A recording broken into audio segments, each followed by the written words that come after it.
ஞான சித்தர் ஓம் ஸ்ரீ ராஜயோக குரு சரணம். யோக ஞான சித்தர் ஓம் ஸ்ரீ ராஜயோக குரு சரணம். மனிதன்னா சுமைகள் இருக்கும். எப்படி அந்த சுமைகள் ஏற்படுது?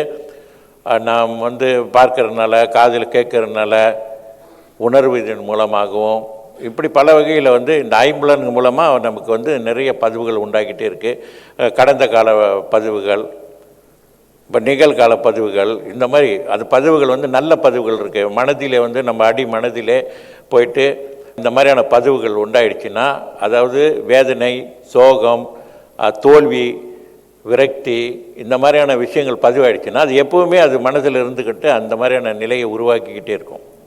எப்பொழுதெல்லாம் வாய்ப்பு கிடைக்கின்றதோ அப்பொழுதெல்லாம் வேதனை உண்டாக்கிக்கிட்டே இருக்கும். இப்போ நல்ல பதிவுகள் இருக்குது. அது நல்ல பதிவுகள் வெற்றி, விவேகம், எதையும் சாதிக்கக்கூடிய தன்மை, ஆளுமை, இப்படி பேச்சாற்றல், இந்த மாதிரி எல்லா திறன்களும் வெற்றிகளும் பெறக்கூடிய நிலை, இந்த மாதிரி விஷயங்கள் பரவாயில்ல.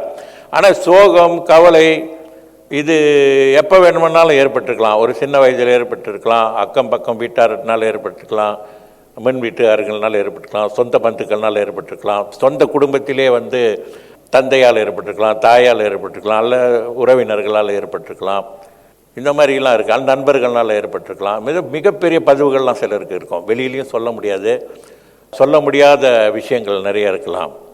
நல்லதுங்க இருக்கலாம், கெட்டது இருக்கலாம், அசிங்கமான விஷயங்கள் இருக்கலாம், அருவருப்பான விஷயங்கள் இருக்கலாம், அது யார் சம்மந்தப்பட்ட விஷயங்களாக இருக்கலாம். அது எப்போ வேண்டுமானாலும் ஏற்பட்டிருக்கலாம். சின்ன வயதில் ஏற்பட்டிருக்கலாம், படிக்கும் காலங்களில் ஏற்பட்டிருக்கலாம்.